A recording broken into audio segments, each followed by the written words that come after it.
Hello friends, आज आपण थर्मोडायनामिक्सचा मोस्ट इम्पॉर्टंट पार्ट गिव्स फ्री एनर्जी चेंज किंवा गिव्स फ्री एनर्जी बघणार आहे.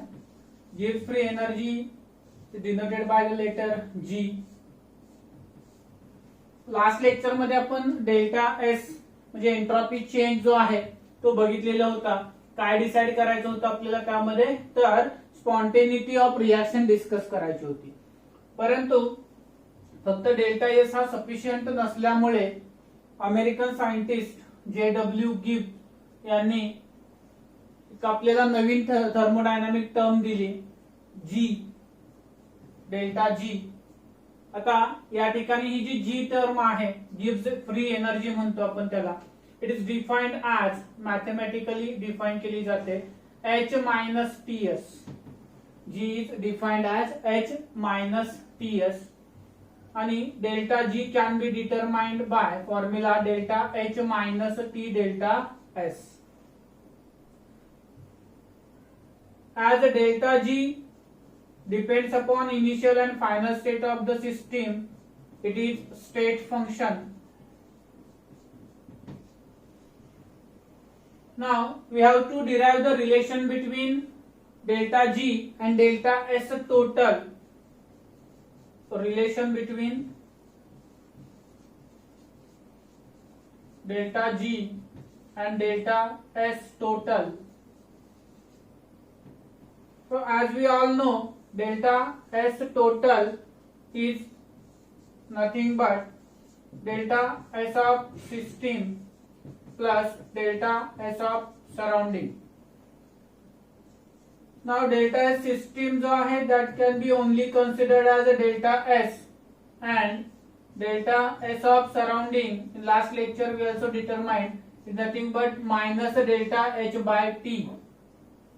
Put the value in above equation, delta S total is equal to delta S system साठी फक्त delta S न डिनोट करायचं आहे आणि delta S सराउंडिंग हा minus delta H upon T एवढा घ्यायचा आहे. Then delta S total is equal to T delta S minus delta H upon T. Therefore sign हा इकडे आणला, T delta S total is equal to T delta S minus delta H. आता या ठिकाणी हे जर बघितलं, डेल्टा एच निगेटिव्ह आहे आणि टी डेल्टा एस पॉझिटिव्ह आहे, म्हणजे इथं विरुद्ध आहे सगळं. डेल्टा एच निगेटिव्ह आहे, टी डेल्टा एस पॉझिटिव्ह आहे, म्हणजे ही टर्म आपण काय घेऊ शकतो, मायनस डेल्टा जी घेऊ शकतो. Therefore delta S total, T delta S total is equal to minus delta G. Since delta G is equal to delta H minus T delta S. So this is relation between delta S total and delta G. Delta S total is equal to minus delta G upon T. Minus delta G upon T. तर या पद्धतीने आपण formula वापरून पुढे numericals solve करणार आहे. त्या ठिकाणी बघूयात आपण डिटेल्स मध्ये. देन नेक्स्ट जो पार्ट आहे याचा, तो आहे की टेम्परेचर ॲट इक्विलिब्रियम आपल्याला डिटरमाइन करायचं आहे. टी कशावरून, डेल्टा जी च्या फॉर्म्युल्यावरून आपल्याला काय करायचंय, टेम्परेचर ॲट इक्विलिब्रियम डिटरमाइन करायचं आहे. तर हे टेम्परेचर ॲट इक्विलिब्रियम आपण कसं डिराइव्ह करू शकतो बघा.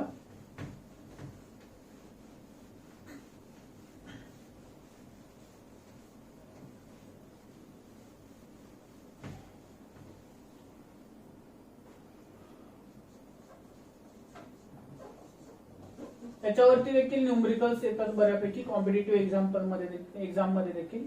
Delta G is equal to काय बाळांनो, delta H minus T delta S. आता या फॉर्म्युल्यामध्ये ऍट इक्विलिब्रियम टेम्परेचर मला डिटरमाइन करायचं आहे, तर डेल्टा जी काय असणार बाळांनो, 0 असणार आहे. जर मी या ठिकाणी डेल्टा एस, तुम्ही म्हणाल सर डेल्टा एस पण 0 असतो, हा बरोबर आहे तुमचं, तो डेल्टा एस कोण झिरो असतो, डेल्टा एस टोटल झिरो असतो. हा डेल्टा एस कुणाचा आहे, delta S refer to the delta S of system आहे. सिस्टीमचा जो आहे तो झिरो नसतो, डेल्टा एस टोटल झिरो असतो. ऍट इक्विलिब्रियम इथे काय होणार, delta G is equal to काय येणार, झिरो येणार. Therefore delta H is equal to काय येणार, टी डेल्टा एस येणार. Therefore T is equal to काय येणार बाळांनो, delta H upon delta S येणार. So temperature at equilibrium or transition temperature can be calculated by the formula T is equal to delta H upon delta S. याचं application मी numerical मध्ये कसं करायचं हे तुम्हाला शिकवेन. आता फक्त फॉर्म्युला या ठिकाणी लक्षात ठेवा. डेल्टा एच आणि डेल्टा एस मध्ये जर काही चूक व्हायला लागली, delta S upon delta H की delta H upon delta S, alphabetical लक्षात ठेवा. आधी येईल तो वरती आहे, नंतर येईल तो खाली आहे. A B C D F G H, H वरती येईल, एस खाली येईल. देन स्पॉन्टेनिटी बद्दल आपल्याला डिस्कस करायचंय. With the help of two terms, गिव्ह free energy change as well as entropy change. So gives free energy change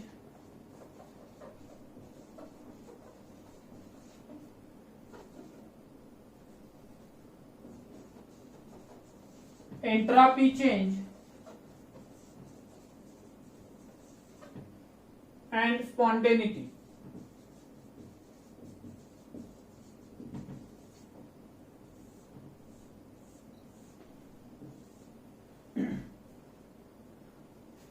Delta G greater than 0, delta S less than 0,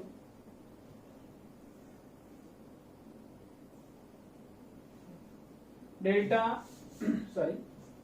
G less than 0, delta S greater than 0, process is spontaneous. To be specified इथे delta S कोणता आहे बाळांनो, total आहे, सिस्टीमचा नव्हे. System plus सराउंडिंगचा जो delta S आहे तो ग्रेटर दॅन 0 आला आणि डेल्टा जी लेस दॅन 0 आला तर काय असणार, प्रोसेस ही स्पॉन्टेनियस असणार. म्हणजे डेल्टा जी कसा हवा आहे, निगेटिव्ह हवा आहे, आणि डेल्टा एस टोटल कसा हवा आहे, पॉझिटिव्ह हवा आहे, तर प्रोसेस ही स्पॉन्टेनियस असणार. डेल्टा जी ग्रेटर दॅन 0 झाला, डेल्टा एस लेस दॅन 0 असेल तर प्रोसेस ही नॉन स्पॉन्टेनियस असते. आताच आपण जे डेरिव्हेशन बघितलेलं होतं बाळांना आठवत असेल, ती delta S total is equal to minus delta G. म्हणजे डेल्टा जी आणि डेल्टा एस टोटल हे काय आहेत बाळांना, एकमेकाला अपोजिट असतात. डेल्टा एस टोटल जो आहे तो पॉझिटिव्ह असेल तर प्रोसेस स्पॉन्टेनियस असते, त्यावेळेस डेल्टा जी हा निगेटिव्ह असतो. डेल्टा एस लेस दॅन 0 आहे म्हणजे निगेटिव्ह असेल तर प्रोसेस नॉन स्पॉन्टेनियस असते, त्यावेळी डेल्टा जी हा पॉझिटिव्ह येतो. तर डेल्टा एसच्या अपोजिट असतात हे. देन इक्विलिब्रियमला मात्र दोघांच्याही व्हॅल्यू काय असतात, डेल्टा एस कोण आहे बाळांनो, हा not to be confuse delta S total आहे. डेल्टा एस टोटल हा काय असतो बाळांनो, इक्वल टू 0 असेल तर त्यावेळेस काय असते, प्रोसेस ही इक्विलिब्रियमला असते. समजते सगळ्यांना. तर स्पॉन्टेनिटी मधलं, डेल्टा जी मधलं आणि डेल्टा एस मधलं रिलेशन सगळ्यांच्या लक्षात आलेलं आहे का बघा. डेल्टा जी लेस दॅन 0 असेल, delta S total greater than 0 असेल तर प्रोसेस ही स्पॉन्टेनियस येणार. डेल्टा जी ग्रेटर दॅन 0 आला, डेल्टा एस लेस दॅन 0 आला तर प्रोसेस ही नॉन स्पॉन्टेनियस होणार. आणि डेल्टा जी 0 आला, डेल्टा एस टोटल 0 आला तर प्रोसेस ही इक्विलिब्रियमला असणार आहे. आता काही लोकांच्या डोक्यामध्ये फॉर्म्युल्याकडे बघून डेल्टा जी च्या काहीतरी गोंधळ निर्माण झाला असावा. कारण फक्त डेल्टा एस पॉझिटिव्ह आला म्हणून प्रोसेस ही स्पॉन्टेनियस होईल का याच्याबद्दल थोडीशी शंका आहे. कारण आपल्याकडे जो फॉर्म्युला आहे तो आहे delta G is equal to delta H minus P delta S. मग डेल्टा एस पॉझिटिव्ह किंवा निगेटिव्ह घेतला त्याच्यावरून स्पॉन्टेनिटी सांगणं थोडंसं कठीण आहे. मग ही स्पॉन्टेनिटी कोण ठरवतो बाळांनो, डेल्टा जी ठरवतो.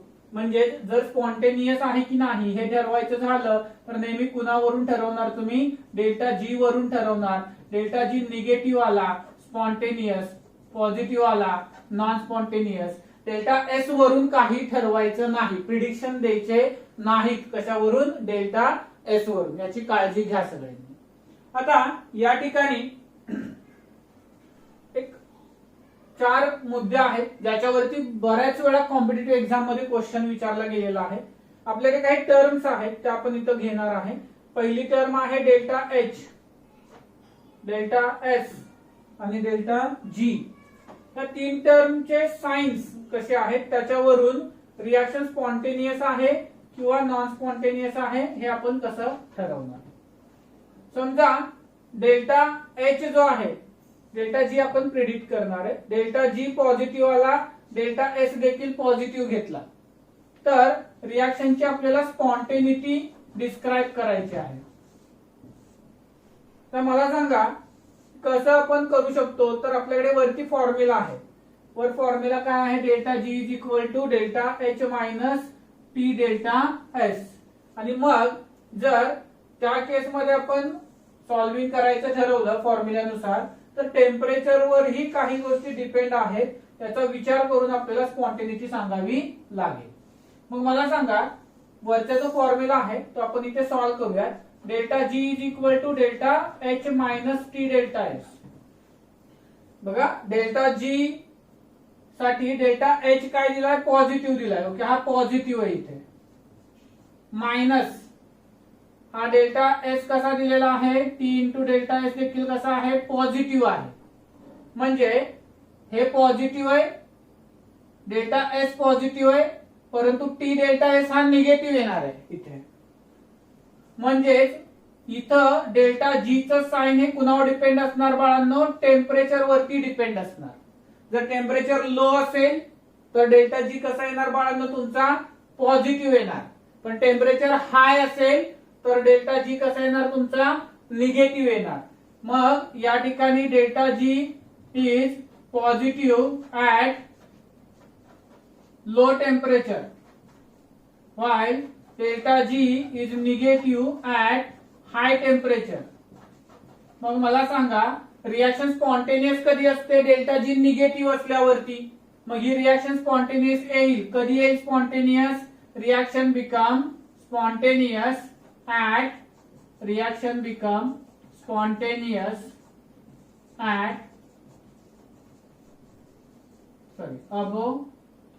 हाय टेम्परेचर. हाय टेम्परेचरला स्पॉन्टेनियस येईल. बघा मगाशी देखील मी तुम्हाला म्हटलं होतं की टेम्परेचर ऍट इक्विलिब्रियमचे आपल्याला काही ऍप्लिकेशन्स बघायचे आहेत. ते ऍप्लिकेशन देखील मी तुम्हाला या ठिकाणी थोडंसं सांगतो. बघा की आता तुमचं जे टेम्परेचर ऍट इक्विलिब्रियम येतं तिथं एक क्वेश्चन विचारला जातो, when reaction become spontaneous to non spontaneous. मग मला सांगा तुम्ही टेम्परेचर डिटरमाइन केलं ते टी आलं, बरोबर. मग आता रिएक्शन स्पॉन्टेनियस कधी होते रे बाळांनो, त्या टेम्परेचरला पेक्षा जास्त टेम्परेचरला होते. आणि जर नॉन स्पॉन्टेनियस कधी होणार, त्याच्यापेक्षा कमीला. मग समजा 625 हे जर टेम्परेचर ऍट इक्विलिब्रियम आलं असेल आणि तुम्हाला क्वेश्चन विचारला की when reaction becomes non spontaneous, तर 625 हे इक्विलिब्रियमचं आलंय. मग नॉन स्पॉन्टेनियस कधी होते रे, इथे बघा लो टेम्परेचरला काय होणार आहे, नॉन स्पॉन्टेनियस, कारण डेल्टा जी पॉझिटिव्ह येतो. डेल्टा जी निगेटिव्ह आला तर रिएक्शन काय असते, स्पॉन्टेनियस असते. मग स्पॉन्टेनियस टू नॉन स्पॉन्टेनियस होण्यासाठी टेम्परेचर काय लागेल, बिलो 625 केल्विन लागेल. नॉन स्पॉन्टेनियस टू स्पॉन्टेनियस होण्यासाठी टेम्परेचर काय लागेल, 625 पेक्षा जास्त लागेल. ठीक आहे, आपण न्यूमेरिकल मध्ये अजून डिटेल मध्ये बघूया. पहिला मुद्दा सगळ्यांना समजलाय का बघा. डेल्टा एच पॉझिटिव्ह आहे, डेल्टा एस देखील पॉझिटिव्ह आहे. तर या ठिकाणी व्हॅल्यूज व्यवस्थित भरा, तुमच्या लक्षात येईल की डेल्टा जी निगेटिव्ह कधी येतोय, निगेटिव्ह हाय टेम्परेचरला येणार. म्हणजे reaction become spontaneous at high temperature. Then second, delta G positive घेतला. आता हे पॉझिटिव्ह आहे, डेल्टा एच पॉझिटिव्ह घेतला म्हणजे रिएक्शन कशा आहेत रे बाळांनो, एंडोथर्मिक आहेत. रिएक्शन कशा आहेत, एंडोथर्मिक आहे. डेल्टा एस निगेटिव्ह घेतला, डेल्टा एस निगेटिव्ह घेतला. फॉर्म्युला काय आपल्याकडे, delta G is equal to delta H minus T delta S. Delta H positive minus T into delta S negative. मग आता हे बघा पुन्हा एकदा, हे निगेटिव्ह निगेटिव्ह काय येणार रे, पॉझिटिव्ह. आणि हा देखील कसा आहे तुमचा, पॉझिटिव्ह. म्हणजेच डेल्टा जी कसा येणार बाळांनो तुमचा या ठिकाणी, पॉझिटिव्ह. कुठलंही टेम्परेचर घ्या, डेल्टा जी काय येणार, पॉझिटिव्ह. मग याच्यावरून तुम्ही कन्क्लुजन काय काढणार, रिॲक्शन इज नॉन स्पॉन्टेनियस, कारण डेल्टा जी पॉझिटिव्ह येतोय ऍट ऑल टेम्परेचर, कुठलाही टेम्परेचर घ्या त्याला काय होतंय, डेल्टा जी पॉझिटिव्ह येतोय, त्यामुळे रिॲक्शन ही सगळ्या टेम्परेचर्सला कशी असणार आहे, नॉन स्पॉन्टेनियस असणार आहे. देन तिसरा डेल्टा एच निगेटिव्ह घेतला म्हणजे रिॲक्शन कशी आहे बाळांनो, एक्झोथर्मिक आहे. आणि डेल्टा एस पॉझिटिव्ह घेतला, बघूयात तिथं, delta G equal to delta H minus T delta S, delta H negative घेतला मायनस टी इंटू हा डेल्टा एस मी पॉझिटिव्ह घेतला, तर निगेटिव्ह आहे आणि मायनस इंटू प्लस काय येणार आहे, मायनस येणार आहे. त्यामुळे डेल्टा जी काही जरी केलं तरी उत्तर काय येणार बाळांनो, त्याचं निगेटिव्ह येणार, म्हणजे टेम्परेचरवर डिपेंडंट नसणार आहे. मग या केसमध्ये काय सांगू शकतो आपण, reaction is delta G negative येतोय स्पॉन्टेनियस ऍट ऑल टेम्परेचर, कुठल्याही टेम्परेचरला रिॲक्शन कशी येणार आहे, स्पॉन्टेनियस येणार आहे. अगदी सोपे बाळांनो, फॉर्म्युला जर येत असेल, पाठांतराचा कसलाही पार्ट नाहीये या ठिकाणी, डायरेक्टली ज्या गोष्टी आहेत त्या तुम्हाला त्या ठिकाणी फॉर्म्युल्यावरून डिसाइड करायच्या आहेत. आणि लास्टली डेल्टा एच निगेटिव्ह घेतला म्हणजेच रिॲक्शन एक्झोथर्मिक घेतली आणि डेल्टा एस देखील निगेटिव्ह घेतला आपण, तर काय होतंय ते बघूया. फॉर्म्युला तोच आहे, delta G is equal to delta H minus T delta S, delta H negative minus T into delta S negative, म्हणजे हे उत्तर काय येणार बाळांनो, मायनस, आणि मायनस इंटू मायनस इथे काय होणार, प्लस होणार. मग मला सांगा, हे टोटल पॉझिटिव्ह आलं तुमचं, म्हणजे आता पुन्हा एकदा हे टेम्परेचरवर डिपेंड येणार. जर टेम्परेचर खूप जास्त असेल तर हे उत्तर काय येणार तुमचं, पॉझिटिव्ह येणार, आणि टेम्परेचर जर कमी असेल तर हे उत्तर काय येणार तुमचं, निगेटिव्ह येणार. पण डेल्टा जी हा कसा असणार तुमचा, पॉझिटिव्ह असेल, कधी, ऍट हाय टेम्परेचर, हाय टेम्परेचरला पॉझिटिव्ह येईल, आणि delta G becomes negative at low temperature. मग मला सांगा रिॲक्शन ही स्पॉन्टेनियस कधी असेल, लो टेम्परेचरला का हाय टेम्परेचरला, जिथे डेल्टा जी निगेटिव्ह येतो. डेल्टा जी निगेटिव्ह कुठे आला, लो टेम्परेचरला. So reaction is spontaneous at low temperature only, फक्त लो टेम्परेचरला रिॲक्शन काय येणार, स्पॉन्टेनियस येणार. एकदम सोपं आर्टिकल आहे, मॅथमॅटिकल पॉइंट ऑफ व्ह्यू आहे सायन्सच्या बाबतीमध्ये, एवढं काय अडचण येण्याचा मुद्दा नाही. हे कन्व्हेन्शन देतात तुम्हाला, एंडोथर्मिक आहे, डेल्टा एस पॉझिटिव्ह आहे, तर रिॲक्शनची स्पॉन्टेनिटी बद्दल तुम्ही काय डिस्क्राईब कराल. मग काय कराल बाळांनो, डेल्टा एस पॉझिटिव्ह आहे, डेल्टा एस पॉझिटिव्ह आहे, तर स्पॉन्टेनिटी काय सांगणार रिॲक्शनची आपण सगळेजण, बरोबर आहे. Reaction is spontaneous at high temperature only. जर असं दिलं की रिॲक्शन एंडोथर्मिक आहे परंतु डेल्टा एस जो आहे तो निगेटिव्ह आहे, reaction become spontaneous non spontaneous at all temperature. ठीक, त्याचं प्रिडिक्शन ऑप्शन मध्ये एक असणार आहे, हे 4 ऑप्शन असणार आहे, त्यातलं एक करेक्ट तुम्हाला पर्टिक्युलर सिम्बॉल साठी डिसाइड करायचा आहे. ठीक आहे, समजले सगळ्यांना. फॉर्म्युला आहे, त्यात फक्त मी इथं व्यवस्थित तुम्हाला व्हॅल्यूज पुट केल्यासारख्या सायन्स पुट करून दिलेले आहेत, तर ते सायन्स त्या ठिकाणी व्यवस्थित पुट करा. त्याचं उत्तर काय येते, पॉझिटिव्ह निगेटिव्ह येते ते बघा, आणि त्याच्यावरून पुढच्या गोष्टी ज्या आहेत स्पॉन्टेनिटीचे प्रिडिक्शन्स जे आहेत ते डिसाइड करा. डेल्टा जी निगेटिव्ह आला तर स्पॉन्टेनियस, पॉझिटिव्ह आला तर नॉन स्पॉन्टेनियस. टेम्परेचरवर डिपेंड आला तर मग टेम्परेचरच्या इथलं साइन बघायचं, त्याच्यावरून जर उत्तर निगेटिव्ह येत असेल टेम्परेचर वाढवल्यावर तर हाय टेम्परेचरला स्पॉन्टेनियस, आणि टेम्परेचर कमी केल्यावर जर उत्तर निगेटिव्ह येत असेल तर लो टेम्परेचरला स्पॉन्टेनियस येणार equation. Now will see the last concept from the textbook, not from the topic till some part is remaining, but from textbook last part, last article, relation between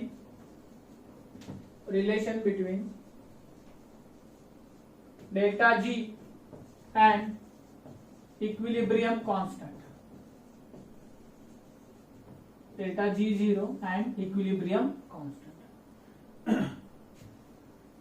direct equation आपल्याला provide केलेलं आहे. At equilibrium delta G is equal to delta G zero plus R T ln of k, sorry, ln of q. Now where delta G is equal to Gibbs free energy change,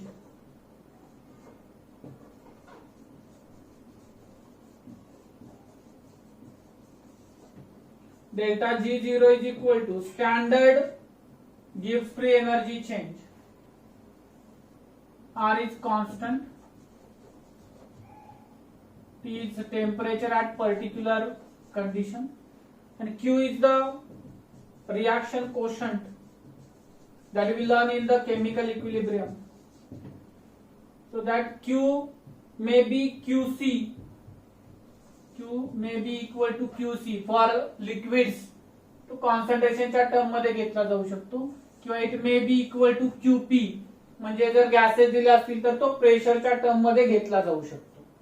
आता या ठिकाणी एक आपण जर reaction consider केली, A of A plus D of B give C of C plus D of D, तर या केस साठी जो QC आहे तो काय असणार, concentration C raise to C T raise to D upon A raise to A B raise to B, आणि QP काय असणार याचा, PC raise to C P D raise to D upon PA raise to A PB raised to B. At equilibrium,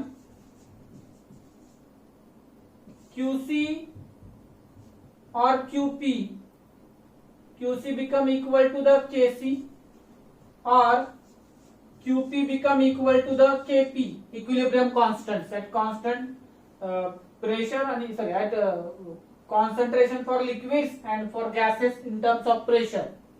Also, at equilibrium, delta G is zero. As we all know, at equilibrium delta G is equal to zero. Standard नाही, फक्त delta G zero असतो equilibrium. Then equation becomes delta G is equal to, sorry, delta G zero झाला.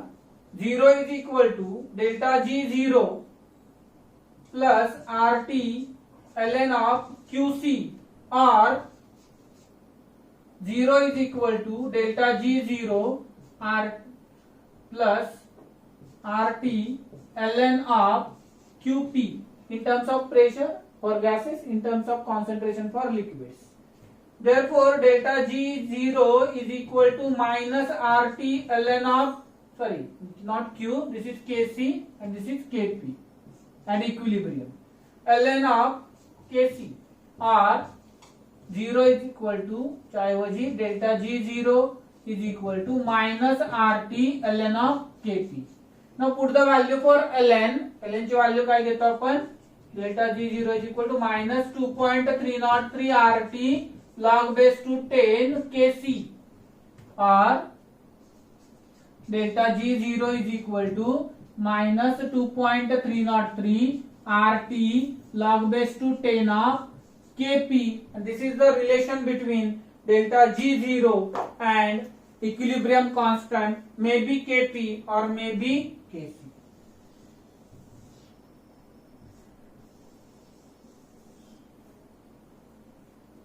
समजते का बघा सगळ्यांना, equation एकदम सोपं आहे, फक्त त्या ठिकाणी जे शाब्दिक रचना आहे त्याची ती थोडी फिरवलेली आहे.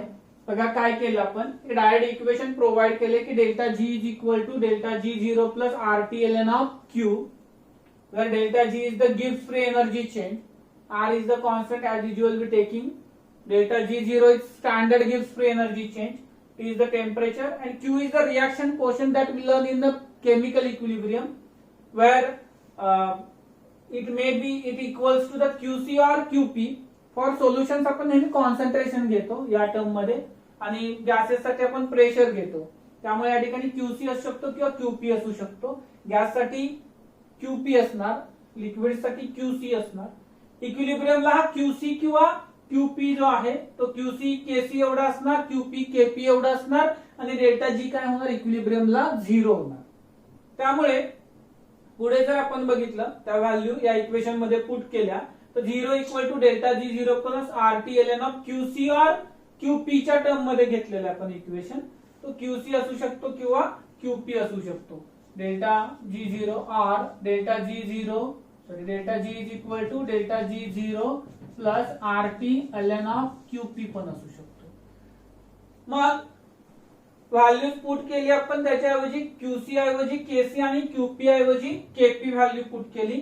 डेल्टा जी झिरो घेतला, देन हा इकडे शिफ्ट करून घेतला आपण, तर आरटी ln ऑफ केसी आलं, इकडे आरटी ln ऑफ केपी आलं, आणि याच्यावरून आपल्याला ln ची व्हॅल्यू पुट केली 2.303 इंटू लॉग बेस टू 10, तर आपल्याला डेल्टा जी झिरो स्टँडर्ड गिव्ह फ्री एनर्जी चेंज आणि केपी मधलं आणि केसी मधलं रिलेशन मिळेल. काय मिळालं?